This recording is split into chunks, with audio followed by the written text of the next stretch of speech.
Elle s'appelle « Je suis avec toi, je suis avec toi ». Aux Jeux Olympiques de Tokyo 2020, la Hollandaise Sifan Hassan tomba lors de la série des courses de 1500 mètres. Cependant, celle-ci ne resta pas à terre et se releva rapidement, continua la course et remporta la compétition. Cela n'aurait pas été possible si elle n'y avait pas cru.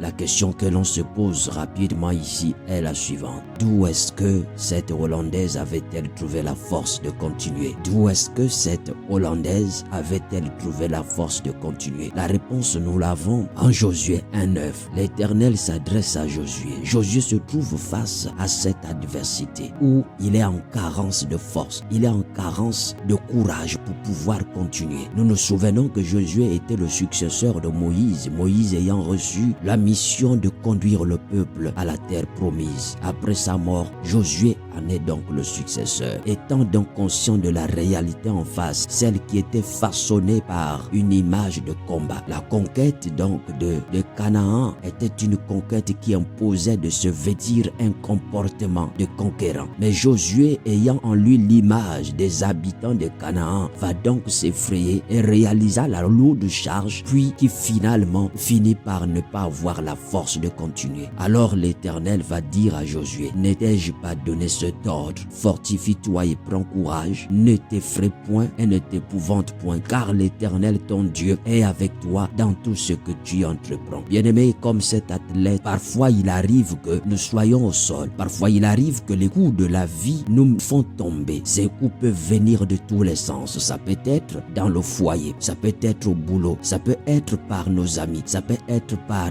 le job, ça peut être dans la vie du ministère pour ce qui est des hommes de Dieu. Et là on se dit, mais comment allons-nous faire pour pouvoir avancer? Là on est pris de découragement et la seule idée qui nous passe à l'esprit, c'est celle d'appeler à l'aide. Oui, je dis bien à l'aide, de demander secours à l'Éternel, et ce qui est tout à fait normal. Et là nous nous mettons à appeler et à demander à Dieu, viens-moi en aide, je n'ai plus la force de continuer. Sauf que quand l'Éternel arrive, il dit à Josué, ne t'ai-je pas dit fortifie-toi? En d'autres termes, relève-toi. On pensera que l'Éternel est un père irresponsable. On pensera qu'il ne veut pas aider Josué. Mais non, ce n'est pas le cas. Pendant que Josué veut qu'il le tende la main, pendant que Josué veut qu'il le relève, lui il dit à Josué, relève-toi. Vous voyez, le rôle du père, ce n'est pas seulement de nous relever, mais il a aussi la responsabilité de nous amener à réaliser quand nous avions la capacité de nous relever. Il a suffisamment mis en nous le potentiel, des éléments, des facultés capables de nous pousser plus loin, capable de nous amener plus loin. Je suis en train de dire à quelqu'un, avant de regarder la force extérieure, commence par regarder ce qui est en toi, parce que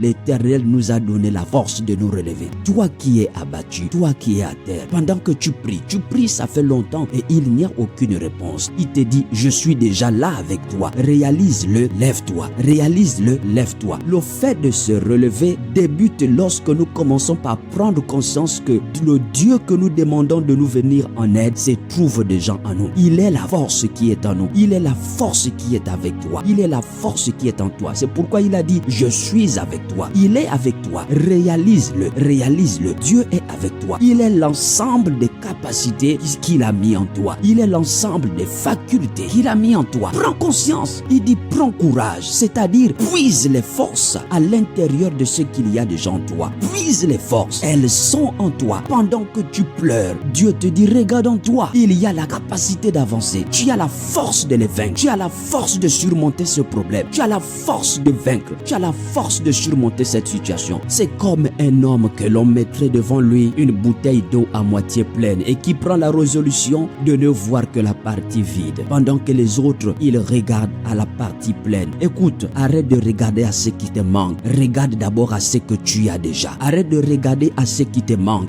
Regarde d'abord à ce que tu as déjà. Arrête de regarder à ce que tu n'as pas. Regarde d'abord à ce que Dieu a déjà fait avec toi. Quand tu n'as plus la force d'avancer, regarde à toutes les victoires par lesquelles Dieu t'a fait passer. passé. Est-ce que quelqu'un m'entend? Regarde à toutes les expériences. Si tu n'es pas mort hier, s'il ne t'a pas abandonné hier, ce n'est pas aujourd'hui qu'il t'abandonnera. C'est pourquoi relève-toi, fortifie-toi et prends courage. La capacité de se mettre debout passe par l'examen personnel qui aboutira finalement au changement de mentalité. Pour pouvoir se relever, tu es obligé de changer la mentalité. Pourquoi faire cet examen de soi? Parce que l'on peut être un homme debout, mais avec la mentalité de quelqu'un qui est assis. Parce que l'on peut être debout, mais avec la mentalité de quelqu'un qui est assis. Commence par croire que tu as la force d'avancer. Commence par croire que tu vas y arriver. Que Dieu te bénisse. C'était le programme Encouragement du jour partagé par le couple Vengal.